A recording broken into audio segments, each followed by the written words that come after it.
So we were donated a 2024 Ford Mustang from Midland Ford on the efforts of both Corporate Ford and Midland.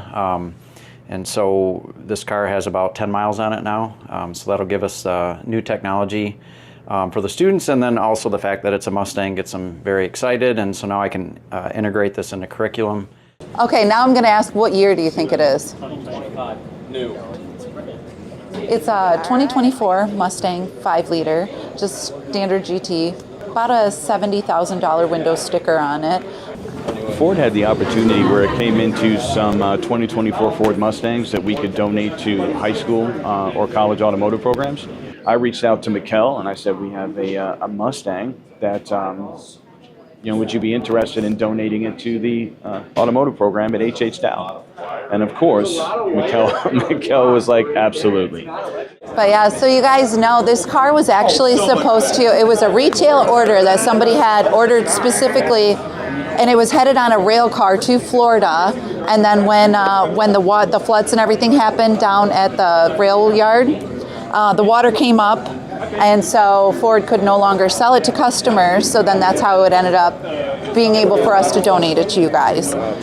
The cool thing about it, though, is they caught it, so there was absolutely no water damage whatsoever inside. I would trust this car to drive to California and back. You know, there's no issues with it. The problem is most of these high school and college automotive programs, the vehicles that these young people have to work on are 10 years old or older. But yet we expect them to hit the ground running when they graduate high school and start working in the industry, right?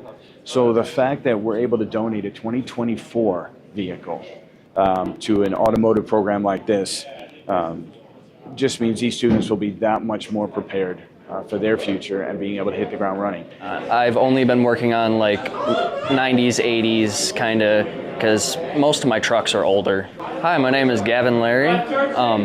I'm in Delhi Auto Tech year 2024. This was a huge and amazing surprise. I love the newer cars. They're a little bit more computery for me, but they're still cool. And having a new car is always nice.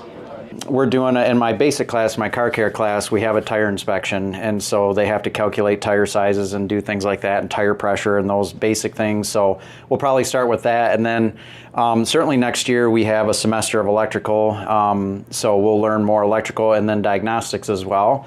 I'm actually already in the process of getting some Ford-specific diagnostic equipment so they can look at live data and those types of things. I do want to track like the electrical and see what all is actually connected to the electrical system. I know that there's obviously like the heads-up display in there, and then you got your TPS sensors and stuff like that. But I really want to like see what all is actually connected. Like, are the mirrors connected? Like, are the running boards, when they turn the lights on, are those connected? Like, how are they connected? My favorite part of this whole presentation is seeing the young adults' reactions when we unveiled the car. First hour kind of gave it away, so they knew a little bit, but it was very fun to see them, and the excitement and surprise, I don't think that'll ever get old. Well, I'm just super thankful and blessed to Corporate Ford, Midland Ford, Mikkel and Brian from Ford. I'm thankful for just the entire process. It's taken us 9 months to get to this point, and just the generosity of Ford in general.